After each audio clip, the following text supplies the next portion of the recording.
नमस्कार दोस्तों, स्वागत है आप सभी का ज़ीनो क्रिश चैनल पर। दोस्तों इस वीडियो में हम बात करेंगे 2021 में लॉन्च हुए सभी रोबोट। वेरी इंपॉर्टेंट वीडियो को कंप्लीट देखना। तो चलिए स्टार्ट कर लेते हैं। दोस्तों पहला क्वेश्चन आपके सामने आ रहा है, चीन द्वारा भेजे जाने वाले विश्व के पहले अंतरिक्ष खनन रोबोट का नाम क्या है? तो दोस्तों ये वर्ल्ड का पहला अंतरिक्ष खनन रोबोट है। इसका जो नाम रखा गया है वो है क्षुद्रग्रह खनन रोबोट। इंग्लिश में बात करूं तो इसे कह देंगे एस्ट्रॉयड माइनिंग रोबोट, याद रखेगा। और ये चाइना के लॉन्ग मार्च रॉकेट से भेजा गया। स्पेस क्राफ्ट का नाम क्या है? तो दोस्तों वो है न्यू वन। अगर मैं चाइना की बात करूं तो चाइना के करंटली प्रीमियर हैं, यानी कि प्राइम मिनिस्टर हैं, वो हैं ली किंगांग, याद रखेगा। ये रेलवे ग्रुप डी में पूछा गया था पिछले जिस वर्ष परीक्षा हुई थी, इससे पहले इस वर्ष से पहले ग्रुप डी की, उसमें ये पूछा गया था। ली किंगियांग है चाइना के पीएम, ये आपको याद रखना है। चाइना के करंटली प्रेसिडेंट है शी जिनपिंग। दोस्तों कोई मुझे चाइना की राजधानी कमेंट कर सकता है? कमेंट में ज़रूर बताएं। अगला क्वेश्चन देख लेते हैं। अगला क्वेश्चन है दोस्तों, अगर आप हमारे जी नौकरी यूट्यूब चैनल पर नए हैं, चैनल को ज़रूर सब्सक्राइब कीजिएगा, साथ के साथ बेल आइकन ज़रूर क्लिक कीजिएगा, जिससे कि हमारी वीडियो की रेगुलर नोटिफिकेशन आपको मिल सके। अगर दोस्तों इस वीडियो की पीडीएफ फाइल चाहिए तो इस वीडियो के नीचे हमारा डिस्क्रिप्शन में टेलीग्राम का लिंक दे रखा है, क्लिक करके ज्वाइन करके वहाँ से ये पीडीएफ डाउनलोड कर सकते हैं। अगला क्वेश्चन देख लेते हैं दोस्तों। अगला क्वेश्चन है, विश्व रोबोट ओलंपियाड 2020 का आयोजन हाल ही में किस देश में किया गया? तो दोस्तों ये जो होने जा रहा था ये कनाडा में, दोस्तों कनाडा की एक शहर मॉन्ट्रियल में आयोजित होने जा रहा था। लेकिन दोस्तों कोरोना वायरस के कारण ये जो विश्व रोबोट ओलंपियाड 2020 है, इसका आयोजन कैंसिल कर दिया गया। तो दोस्तों बेसिकली इसका आयोजन होना था 2020 में मॉन्ट्रियल, जो कि कनाडा में स्थित है। अब ये जो ओलंपियाड है ये 2021 में आयोजित होगा। दोस्तों इसकी थीम इम्पोर्टेंट है, थीम जरूर याद कर लेना। इसकी जो थीम रखी गई है वो है क्लीमेट स्क्वाड, याद रखेगा। Very important question.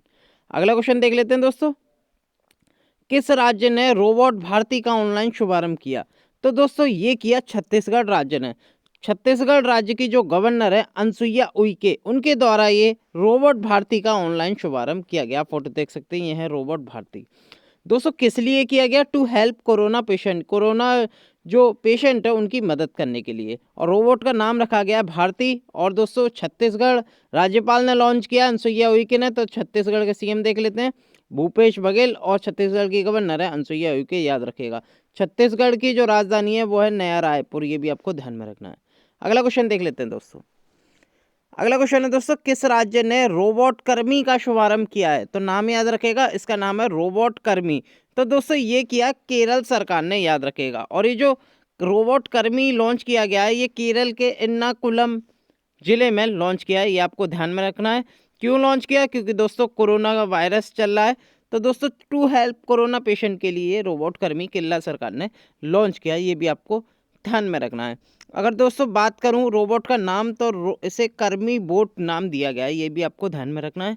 केरला के सीएम देख लेते हैं, पिनरानी विजयन, जो कि केरला के सीएम है। करंटली यहाँ के गवर्नर है मोहम्मद आरिफ खान, याद रखेगा। अगला क्वेश्चन देख लेते हैं। अगला क्वेश्चन दोस्तों, विश्व रोबोट सम्मेलन 2020 का आयोजन कहाँ किया गया? तो दोस्तों इसे इंग्लिश में कहते हैं वर्ल्ड रोबोट समिट 2020। इसका जो आयोजन है, तो दोस्तों इसका आयोजन होना है फुकुशिमा जापान में किया गया, ये आपको याद रखना है। तो दोस्तों इसमें रोबोट समिट के एक ब्रांड एम्बेसडर भी बनाए, ये भी आपको ध्यान में रखना है। सबसे पहले ये ध्यान देना है कि ये सम्मेलन कहाँ हुआ। ये दोस्तों जापान में फुकुशिमा, आइची फुकुशिमा में आयोजित हुआ। और दोस्तों इसके ब्रांड एम्बेसडर भी रखे गए थे विश्व रोबोट सम्मेलन के, वो हैं डीन फुजिओका, ये भी आपको याद रखना है। तो दोस्तों करंटली जापान के नए पीएम भी बन गए, उनका नाम क्या है? उनका नाम है योशिहिदे सुगा, ये भी आपको ध्यान में रखना है। तो दोस्तों कोई मुझे बता सकता है जापान की संसद को क्या कहते हैं? जापान की संसद का क्या नाम है? और दोस्तों जापान की संसद बहुत पूछा आता है एग्जाम में, कमेंट करके मुझे ज़रूर बताएं। अगला क्वेश्चन देख लेते हैं। अगला क्वेश्चन है दोस्तों, रेलवे प्रोटेक्शन फोर्स ने किस रोबोट को लॉन्च किया है? तो दोस्तों आरपीएफ के द्वारा किस रोबोट को लॉन्च किया गया है? तो दोस्तों इसका जो नाम है कैप्टन अर्जुन नाम दिया गया है, याद रखेगा।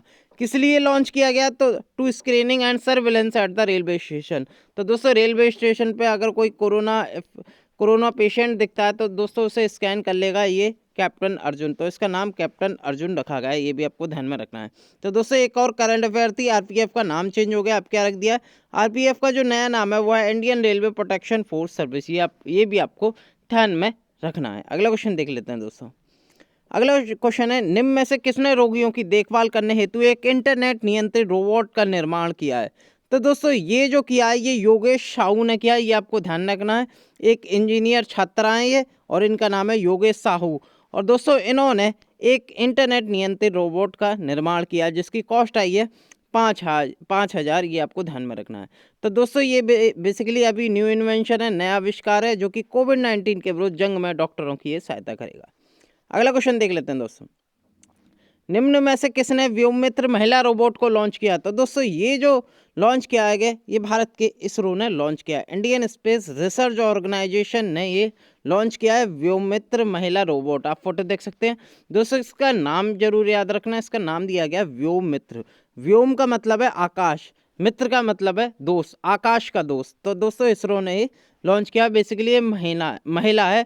और दोस्तों इस रोबोट के हाथ हैं लेकिन पैर नहीं है, ये भी आपको ध्यान में रखना है, यानी कि जो नीचे का हिस्सा है वो बिल्कुल नहीं है। तो दोस्तों डेवलप किया इसरो ने, इसका नाम दिया है व्योममित्र, ये फीमेल है। और दोस्तों किस लिए लॉन्च किया? ये दोस्तों गगनयान मिशन के लिए लॉन्च किया जो कि 2022 में लॉन्च किया जाएगा। और दोस्तों जो एस्ट्रोनॉट है उनके साथ ये भेजा जाएगा टू हेल्प एस्ट्रोनॉट। चलिए अगला क्वेश्चन देख लेते हैं। अगला क्वेश्चन है, केंद्रीय मंत्री डॉक्टर हर्षवर्धन ने किस अस्पताल में रोबोटिक सर्जरी सुविधा का उद्घाटन किया? तो दोस्तों ये जो किया ये किया सफदरजंग हॉस्पिटल नई दिल्ली में, ये आपको ध्यान में रखना है। हेल्थ मिनिस्टर कौन है भारत के? डॉक्टर हर्षवर्धन है, याद रखेगा। और उन्होंने ये जो लॉन्च किया अस्पताल में रोबोटिक सर्जरी लॉन्च की, तो दोस्तों ये सफदरजंग हॉस्पिटल में ये लॉन्च की, ये आपको ध्यान में रखना है। अगर दोस्तों मैं डॉक्टर हर्षवर्धन की लोकसभा क्षेत्र या कंस्टिट्यूंसी देखूं जहां से चुनाव जीत के आए, तो दोस्तों वो है चांदनी चौक, ये भी आपको ध्यान में रखना है। अगला क्वेश्चन देख लेते हैं, हाल ही में किस देश ने ह्यूमनॉइड रोबोट के साथ रॉकेट लॉन्च किया है? तो दोस्तों ये जो किया है ये रशिया ने पहली बार किया है, याद रखिएगा। रॉकेट का जो नाम है वो सोयूज रॉकेट है, रशिया के द्वारा लॉन्च किया गया। तो दोस्तों इसमें एक ह्यूमनॉइड रोबोट भेजा गया जो कि रशिया का पहला है। इसका नाम है फेडोर। फेडोर रोबोट आपने सुना होगा दोस्तों, पहले फेडोर नाम दिया गया है। और इसका अन्य जो नाम है वो है स्काई बोट F850। तो दोस्तों हाल ही में जो फेडोर रॉकेट भेजा है वो किसने भेजा है? फेडोर जो ह्यूमनॉइड रोबोट भेजा है वो दोस्तों रशिया ने भेजा है, याद रखिएगा। किस रॉकेट से? सोयूज रॉकेट से, ये आपको ध्यान में रखना है। कोई मुझे रशिया के प्रेसिडेंट बता सकता है कमेंट करके कि क्या नाम है रशिया के प्रेसिडेंट का? कमेंट में ज़रूर बताएं। अगला क्वेश्चन देख लेते हैं, हाल ही में किस भारतीय प्रौद्योगिकी संस्थान द्वारा बहुविध रोबोट प्रणाली विकसित किया गया है? इंग्लिश में कैसे कहते हैं? मल्टी मॉडल रोबोटिक सिस्टम किसने लॉन्च किया? तो दोस्तों ये जो किया है IIT मद्रास ने किया है, ये आपको ध्यान में रखना है। तो दोस्तों किसने किया है? भारतीय प्रौद्योगिकी संस्थान मद्रास के द्वारा ये लॉन्च किया गया है। इसका क्या नाम है? बहुविध रोबोट प्रणाली, इंग्लिश में कहते हैं मल्टी मॉडल रोबोटिक सिस्टम, याद रखेगा। और इसमें जो रोबोट को नाम रखा गया वो रखा गया ग्रासमैन, ये आपको ध्यान में रखना है। अगला क्वेश्चन देख लेते हैं दोस्तों, भारत का पहला 3D मुद्रित या ऐसे इंग्लिश में कहते हैं 3D प्रिंटेड ह्यूमनॉइड रोबोट का नाम क्या रखा गया है? तो दोस्तों ये रखा गया है मानव, याद रखेगा। और इसके इन्वेंटर हैं दिवाकर वैश्य, ये भी आपको ध्यान में रखना है। ये इंडिया का पहला 3D प्रिंटेड ह्यूमनॉइड रोबोट है जिसका नाम रखा गया है दोस्तों मानव। और इसके इन्वेंटर कौन है? वो हैं दिवाकर वैश्य, ये आपको ध्यान में रखना है। अगला क्वेश्चन देख लेते हैं दोस्तों। अगला क्वेश्चन है, भारत के सूचना मंत्री कौन है? तो दोस्तों भारत के IT मिनिस्टर कौन है? तो इनका नाम तो आप जानते होंगे, इनका नाम है दोस्तों रविशंकर प्रसाद, याद रखेगा। ये ministry of communication and information technology के मंत्री हैं। और दोस्तों इनका नाम है रविशंकर प्रसाद। इनकी जो कंस्टिट्यूंसी है यानी कि लोकसभा क्षेत्र है जहां से चुनाव जीत के आए वो है पटना साहिब, ये आपको ध्यान में रखना है। अगला क्वेश्चन देख लेते हैं। अगला क्वेश्चन है, किस संस्थान द्वारा लकवाग्रस्त मरीजों के लिए रोबोटिक हाथ का विकास किया गया है? तो दोस्तों ये किया IIT कानपुर के द्वारा। और दोस्तों इसका नाम रखा गया है रोबोटिक हैंड। केवल हैंड ही इसमें विकसित किया गया है रोबोटिक तरह से। और बेसिकली ये जो लॉन्च किया गया है ये लकवाग्रस्त मरीजों के लिए लॉन्च किया गया है। तो ये किसने किया? IIT कानपुर ने। अगला क्वेश्चन देख लेते हैं, अंतरिक्ष में पहली बार अपनी स्वयं की ऊर्जा से उड़ान भरने वाले नासा के रोबोट का नाम क्या है? तो दोस्तों नासा के एक रोबोट है जिन्होंने अपनी स्वयं की ऊर्जा से उड़ान भरी, या इसे कहते हैं दोस्तों उड़ान भरने वाला रोबोट। तो दोस्तों इसका नाम है बम्बल। तो बम्बल ऐसा पहला रोबोट है नासा का जिसने दोस्तों स्वयं की ऊर्जा से उड़ान भरी, याद रखेगा। और ये किसके द्वारा लॉन्च किया है? ये नासा के द्वारा लॉन्च किया है, याद रखेगा। तो दोस्तों एक चीज़ मैं बता दूं, नासा के जो अभी करंटली चेयरमैन है वो चेंज हो चुके हैं। पहले थे जिम ब्रेंडस्टाइन, नाम सुना होगा आपने, अब वो चेंज हो गए हैं। क्योंकि दोस्तों जिम ब्रेंडस्टाइन जो आते थे वो दोस्तों रिपब्लिकन पार्टी से आते हैं। अब जो कि डोनाल्ड ट्रंप जो कि रिपब्लिकन पार्टी से आते हैं, अब वो राष्ट्रपति के पद से हट चुके हैं। अब दोस्तों जो बटन बच चुके हैं डेमोक्रेटिक पार्टी से। तो दोस्तों उन्होंने जो जिम ब्रेंडस्टाइन है उन्हें हटा दिया। अब उनकी जगह नए एक्टिंग एडमिनिस्ट्रेटर रख दिए हैं जिनका नाम है स्टीव जुरिक। स्टीव जुरिक को रख दिया गया, याद रखिएगा। तो नासा के करंटली एक्टिव एडमिनिस्ट्रेटर हैं स्टीव जुरिक, याद रखिएगा। Very very important facts. अगला क्वेश्चन देख लेते हैं।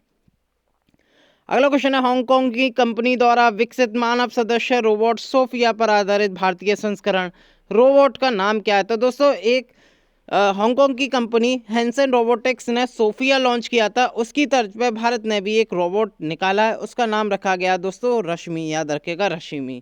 और ये रांची के एक साइंटिस्ट जिनका नाम है रंजीत श्रीवास्तव, उन्होंने ये डेवलप किया है, याद रखिएगा। Very very important. इस रोबोट को जो नाम दिया गया है वो रश्मि नाम दिया है, याद रखिएगा। अगर सोफिया की बात करूं तो सोफिया हांगकांग की एक हैंसन रोबोटिक्स ने डेवलप किया है, ये आपको ध्यान में रखना है। अगला क्वेश्चन देख लेते हैं दोस्तों। अगला क्वेश्चन है, विश्व का पहला पॉलिटिकल रोबोट विकसित किया गया, इस आभासी राजनीतिक का क्या नाम रखा गया? तो दोस्तों पॉलिटिकल रोबोट, राजनीतिक रोबोट, इसका नाम रखा गया दोस्तों सैम, याद रखेगा। ये वर्ल्ड का पहला आर्टिफिशियल इंटेलिजेंस इनेबल पॉलिटिशियन है, याद रखेगा। और दोस्तों ये किसके द्वारा बनाया गया? ये दोस्तों निक गैरिसन के द्वारा ये बनाया गया, इसका नाम सैम दिया गया, याद रखेगा। तो दोस्तों न्यूजीलैंड में अभी रिसेंटली 2020 में आम चुनाव भी हुए थे, जिसमें दोस्तों जेसिंडा आर्डन प्रधानमंत्री बन चुकी है न्यूजीलैंड में। तो दोस्तों उसमें भी ये संभावना थी कि ये जो सैम है ये वहाँ के लोकसभा क्षेत्र से चुनाव लड़े, लेकिन दोस्तों ऐसा नहीं हुआ, लेकिन इसकी तैयारी की जा रही थी। लेकिन दोस्तों जो न्यूजीलैंड में आम चुनाव हुए थे 2020 में, उनमें ये नहीं लड़ पाई, याद रखेगा। तो ये वर्ल्ड के पहले पॉलिटिकल रोबोट है, ये न्यूजीलैंड ने विकसित किया। न्यूजीलैंड के एक साइंटिस्ट निक गैरिसन ने ये लॉन्च किया, जो विकसित किया। अगला क्वेश्चन देख लेते हैं। अगला क्वेश्चन है, किस देश द्वारा एक रोबोट सोफिया का अपने देश की नागरिकता प्रदान की? यानी कि किस देश के द्वारा सोफिया को देश की नागरिकता दी गई? तो दोस्तों ये दी गई सऊदी अरब के द्वारा। रोबोट की नागरिकता प्रदान करने वाला सऊदी अरब विश्व का पहला देश बन गया है, याद रखेगा।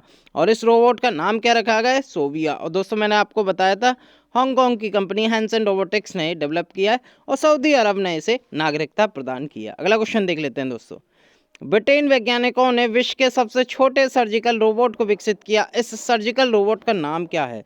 तो दोस्तों ये जो डेवलप किया ये ब्रिटिश साइंटिस्ट के द्वारा डेवलप किया गया, और इस सर्जिकल रोबोट का जो नाम रखा गया वो रखा गया वर्सीसियस। ये भी आपको ध्यान में रखना है दोस्तों। ब्रिटेन के पीएम बता दूं बोरिस जॉनसन है, ये आपको ध्यान में रखना है। अगला क्वेश्चन देख लेते हैं दोस्तों।